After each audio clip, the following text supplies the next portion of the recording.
Hi, my name's Jacob, and my discussion topic is going to be on the globalization issues that Netflix faces and the strategies they have used and can use in the future to overcome these issues. Currently, Netflix is available in around 190 different countries around the globe, and they continue to be a leader in the subscription video on demand market. It's kind of hard to believe, but before 2010, Netflix was actually only available in the US. So I'd like to talk about the barriers of entry that they face. So when entering into a new market or a different country, they obviously have an issue of challenging or the challenge of slow internet speeds. Because they are completely based on the internet, they do require a decent speed in order to serve their customers. Another issue could be the limit of users with access to view content. This ties into the readings from Bourgeois, talking about the economic divide. He describes it as how some people can't afford to have a computer and internet access. Although this divide is becoming smaller, it still could be an issue for Netflix as they require access to laptops and smartphones and TVs in order to consume their product.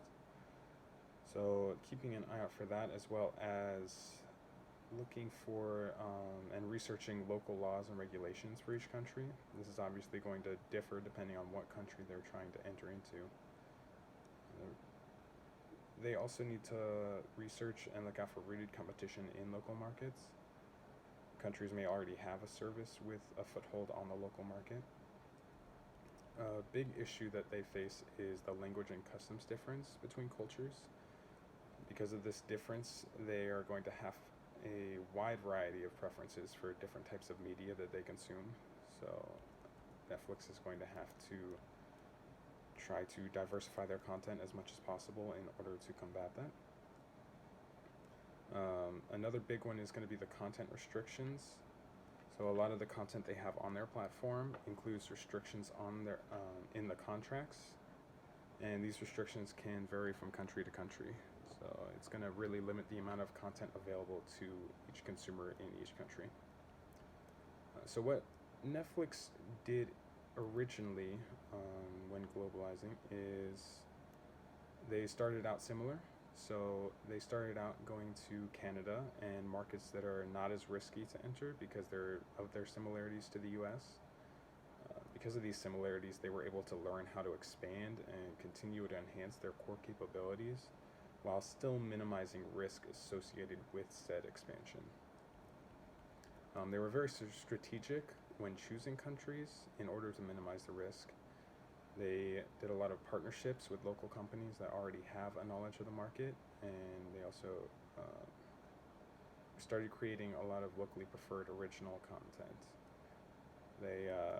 They also started maximizing utilization of their content.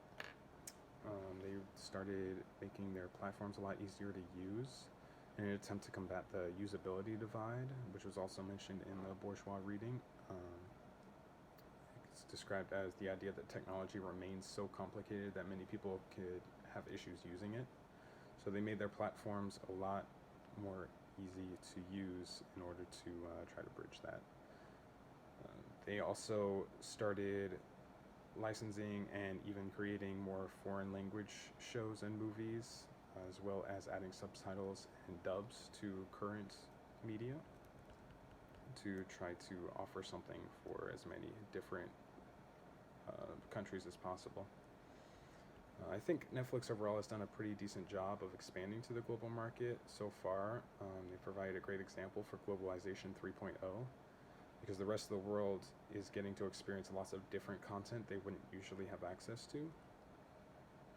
I would say in the future they should continue to look for partnerships and relationships with local companies. And if they continue to expand their relationship with companies like TV operators and internet service providers, this will provide a great opportunity for extended expansion as well as product innovation in the future as well. One of Netflix's big strengths is their predictive algorithm. This is basically what this is basically what their predictive model. So how they predict what they predict you're going to watch in the future based off of what you've watched in the past. They should continue to enhance this feature in order to better customize each experience based off of each individual consumer. That way, this does most of the heavy lifting as far as localizing content. And with that way, they don't have to change anything major on their platform. I would say to continue to increase diverse original content to provide a show for every single individual, no matter what country or language they speak. So invest heavily in that media, as well as increasing the amount of original content produced. This will also make it to where they don't have to worry as much about content restrictions that go along with licensing other shows and movies that they don't own. And lastly, I would say to combat the economic and usability divides by investing in technological advancements that will put more devices in lower income households and improve their platform's ease of access and usability. Thank you.